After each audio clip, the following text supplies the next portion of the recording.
We know that you obviously had an opportunity. You work with so many people, be around so many people. At one point in time, you were staying with Chris Brown. Mm-hmm. And, you know, when people open up their home, no, Black folks ain't let people stay for free, child. Okay. How did that happen? And what was that experience like?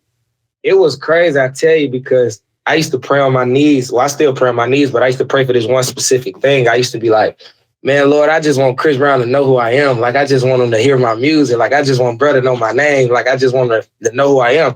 So after that, prayer came true. You feel me? I did a song called Girls Love Rihanna. I remixed Girls Love Beyonce by Drake.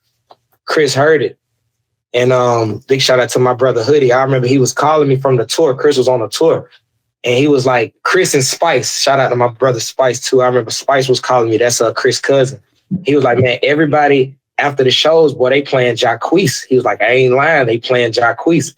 I was like, okay. So my big sister, Reese, big shout out to Reese. She was like, I know them boys. So she took me down to Ludacris, Luda Day in Atlanta. It was at Clark, Atlanta, around 2012, 13, right after I graduated. And I seen Chris. This is the first time I ever been starstruck. I ain't never been starstruck in my life, you feel me? But I'm young and it's my idol, you feel me? Mm-hmm. You got to think I grew up in Atlanta, so I see everybody, you feel me? But now I'm seeing folks like Chris Brown, like, oh, it's real. So I see Hood, and I'm like, man, walk me to the locker room. And he like, hold on. So I remember I'm in the studio, and this how we played it.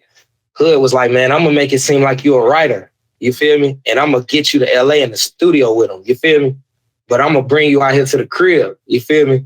So I talked to Chris on the phone. He was like, man, I just seen Girls Love Rihanna. We're going to bring you out here. We're going to work. So they bought me the plane ticket. I remember me and my mama bought me a shirt that said LA. You feel me? They took me to the airport. And I remember getting to the airport and just waiting for like 4 hours. I remember calling my mama like, man, these boys set me up. They ain't gonna come get me. You know what I'm saying? But they pulled up and came and got me. I remember I pulled up to Chris' house. This is when he still had a house in Hollywood. He had all his cars lined up on the street. And I remember he was in the garage and I walked up to the garage and they was like, they didn't even have to introduce me. He was like, what's up, Jacquees?